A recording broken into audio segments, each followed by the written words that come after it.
যাকে 2 বছর ধরে ভালোবেসেছি তাকেই বিয়ে করেছি। সুখে দুঃখে 2 বছর অতিক্রম হলো। সে আমাকে সকাল বিকাল বলতো শুধু তোমাকেই ভালোবাসি। আমিও আর কি, সুখে থাকলে ভূতে কিলায়। হঠাৎ করেই মাথায় বুদ্ধি আসলো যে জামাইকে একবার পরীক্ষা করে দেখা যাক। যেই ভাবনা সেই কাজ। আমার বান্ধবীর কাছ থেকে তার ফেক আইডিটা নিলাম। ভয়েস চেঞ্জ করার অ্যাপ ডাউনলোড করে কিভাবে ভয়েস চেঞ্জ করতে হয় সেটা বান্ধবীর কাছ থেকে খুব ভালো করে শিখে নিলাম। বান্ধবী বারবার জিজ্ঞেস করলো কেন?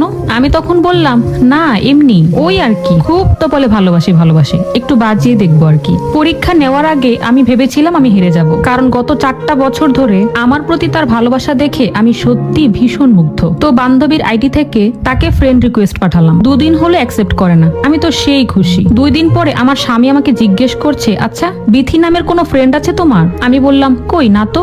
কেন? সে বলে উঠলো না, বিথি নামের একটা মেয়ে আমাকে ফ্রেন্ড রিকোয়েস্ট পাঠিয়েছে। মনে মনে ভাবছিলাম সব বলেই দিই। পরক্ষণেই মনে হলো না বলবো না, দেখি কি হয়। দেখলাম সে পরের দিন অফিসে গিয়ে ফ্রেন্ড রিকোয়েস্ট অ্যাকসেপ্ট করলো। এটা দেখে তো আমি পুরাই অবাক। তাও ভাবলাম একটা মানুষ ফ্রেন্ড রিকোয়েস্ট অ্যাকসেপ্ট করতেই পারে, এই আর এমন কি। বলা বাহুল্য এই আইডিটা আমরা 2 বান্ধবী মিলে আজ থেকে 6 বছর আগে খুলেছিলাম। আর এই আইডিটাতে ইন্ডিয়ান একটা খুব সুন্দরী মডেলের ছবি আপলোড করা হতো। আর আমার ফ্রেন্ড এই আইডিটাতে প্রচুর অ্যাক্টিভ থাকতো, যার কারণে এটা যে ফেক অ্যাকাউন্ট সেটা বোঝাই যেত না। আমার হাজবেন্ড কখনো হিন্দি ভাষা বোঝে না, হিন্দি চ্যানেলের হিন্দি নাটক তো দূরে থাক। তাই সে ভেবেই বসলো যে আইডিটা হয়তো রিয়েল। আমার হাজবেন্ড রেগুলার চ্যাট করতে থাকে। আমার স্বামী কত কিছু যে পাঠাতো, অনেক সুন্দর সুন্দর রোমান্টিক সব কবিতা, ভালোবাসার মেসেজ, ছবি, আরো কত কি। সে বাসায় আসলে আমি চেষ্টা করতাম স্বাভাবিক থাকার। সে বাসায় ঢোকার আগে SMS গুলো ডিলিট করে তারপর ঢুকতো।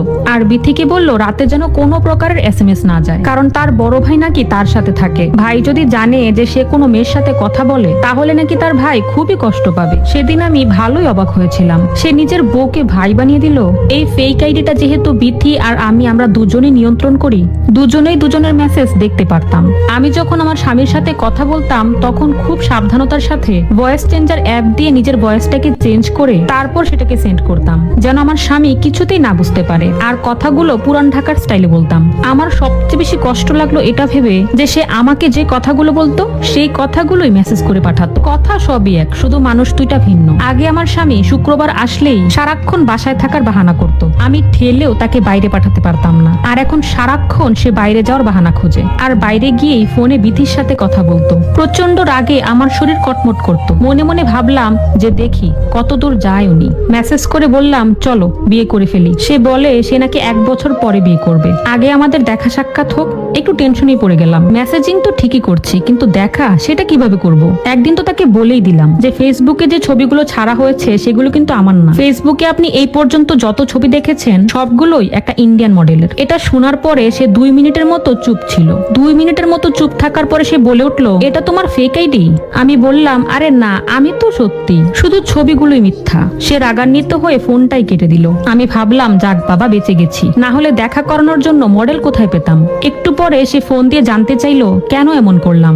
আমি বললাম আমার ভয় লাগে ফেসবুকে অন্য সবার মতো করে ছবি ছাড়তে, যদি কেউ খারাপ কিছু করে ফেলে। এখন তো ছবি দিয়ে কত মানুষে কত কিছু করে বেড়ায়, আমার ভয় লাগাটা স্বাভাবিক নয় বুঝি? সে হেসে ফেললো আর বলল কি যে বলো, সারা দুনিয়ার মানুষ ছবি ছাড়ছে, আর তুমি কোথাকার কোন সেলিব্রিটি যে তোমার ছবি নিয়ে মানুষ এটা সেটা করবে? বোকা মেয়ে, এখন তুমি তোমার রিয়েল পিক দিবে। আমি বলে উঠলাম না, দেখা করতে গেলে নিজেই দেখে নিয়েন। সে তো মহা খুশি, কারণ সে অনেক দিন থেকে আমাকে বলছে, কিন্তু আমি রাজি হই না। আজ নিজে থেকেই বলে দিলাম। ফোনটা রেখে দেবার পরে প্রচন্ড টেনশনে পড়ে গেলাম। মুখ ফুটেতে বলেই ফেললাম এবার কি করব, কাকে দেখা করাবো? কাউকে বলতেও লজ্জা লাগছিল। আর সে তো মোটামুটি আমার সব ফ্রেন্ডকেই চিনে। হঠাৎ করেই মনে পড়লো ছোট থেকেই আমার বেস্ট ফ্রেন্ড রিমার কথা। ক্লাস 7-এ ওঠার পরে চিটাগাঙে তার ফ্যামিলি শিফট হয়। তার কথা আমি আমার হাজবেন্ডকে অনেকবার বলেছি, কিন্তু আমার হাজবেন্ড কখনোই তাকে দেখেনি। সে আমার ফেসবুকের ফ্রেন্ড লিস্টেই ছিল। আমি তাকে জিজ্ঞেস করলাম তুই ঢাকা আসবি কবে? সে বলল আসবো নেক্সট মান্থে। তুই দেখা করবি কবে? আমি তাকে ডেট জানালাম।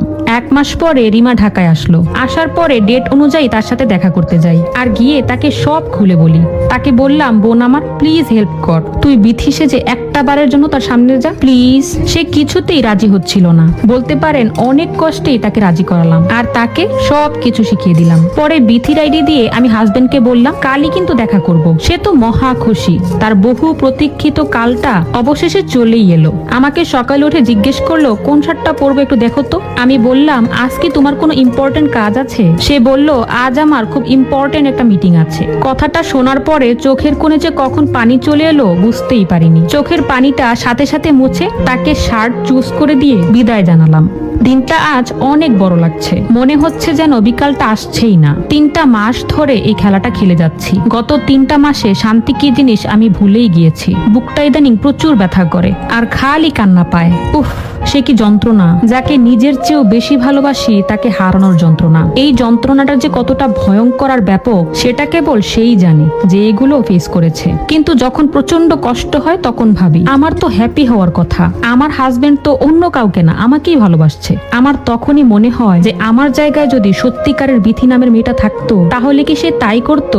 সে কি তবে অন্য মেয়েদের সাথেও আগে এরকম করেছে? মনে আজকাল হাজারো প্রশ্ন ঘুরপাক খায়। ভাবতে ভাবতেই চায়ে চুমুক দিচ্ছি আর তার সাথে আমার সেই সুন্দর মুহূর্তগুলোর কথা মনে পড়ছে। জীবনে প্রথম প্রেমের অনুভূতি কিরকম হয় তা তো আমি তার হাত ধরে জেনেছি। আমি তখন ক্লাস 10-এ পড়তাম। খালাতো বোনের বিয়েতে যাই। খালাতো বোনের বিয়েতে যেই তার সাথে আমার প্রথম দেখা। তার চেহারা, মনোমুগ্ধকর গান, কথা কিংবা কবিতা শুনে যে কেউই তার প্রেমে পড়তে বাধ্য হবে। সে কিন্তু ভীষণ মিশুক স্বভাবের। সে আমাকে কি বলে প্রপোজ করেছিল জানেন? বলেছিল, তুমি কি আমার পথ চলার সাথী হবে? আমি তো প্রচন্ড অবাক। ছেলে বলে কি? আমি তো তার সম্পর্কে তেমন কিছুই জানি না। আমি তাকে বললাম, দেখেন, দুষ্টুমি করার কিন্তু একটা লিমিট থাকে। সে বলল, সত্যি বলছি, আমি তোমাকে ভালোবেসে ফেলেছি। তোমার যতদিন লাগে তুমি সময় নাও, তাও আমাকে রিজেক্ট করে দিও না প্লিজ। আমি কিন্তু ভীষণ কষ্ট পাবো। তুমি সময় নাও, আমার সম্পর্কে জানো, বোঝো, তারপর না হয় সিদ্ধান্ত নিও। তার কথায় জাদু ছিল। ফোন নাম্বারটা দিয়ে চলে আসলাম। তারপর থেকেই শুরু হয় তার সাথে আমার কথা বলা। সে আমাকে প্রচন্ড মিষ্টি মিষ্টি কথা বলতো আর খুব সুন্দর সুন্দর কবিতা এবং গান শোনাতো। এরকম করতে করতেই 2টা বছর কেটে যায়। কেন জানি না তাকে প্রচন্ড ভালো লাগতে শুরু করে। তার মধ্যে কিছু একটা তো ছিলই। যখন কলেজে উঠলাম সে প্রায়ই আমাকে নিয়ে দূরে ঘুরতে যেত। তবে আমাদের মধ্যে কখনোই খারাপ কিছু হয়নি। তার সাথে সময় কাটাতে আমার ভীষণ ভালো লাগতো। একদিন ব্রিজে ঘুরতে গেলাম। বলা নেই কওয়া নেই হঠাৎ করেই সে হাঁটু গেড়ে বসে এত পাবলিকের সামনে পকেট থেকে একটা ছোট্ট গোলাপের কলি আর একটা চকলেট বের করে আমাকে বলে বসলো, তোমাকে প্রচন্ড ভালোবাসি কলিজা। সারা জীবন তোমার হয়েই বাঁচতে চাই, তোমার হয়েই থাকতে চাই। একটা গোলাপ ফুলকে যেভাবে মানুষ সাজিয়ে রাখে তার চাইতেও বেশি যত্ন করে তোমাকে আমি আমার জীবনে সাজিয়ে রাখবো। শুধু একটা বার আমাকে বিশ্বাস করে দেখো, আমার হাতে হাত রেখে দেখো, দুনিয়াকে দেখিয়ে দিব ভালোবাসা কি জিনিস। তার এই কথাগুলো শুনে নিজেকে খুব বড় পর্যায়ের সেলিব্রিটি মনে হচ্ছিল। এত খুশি লাগছিল।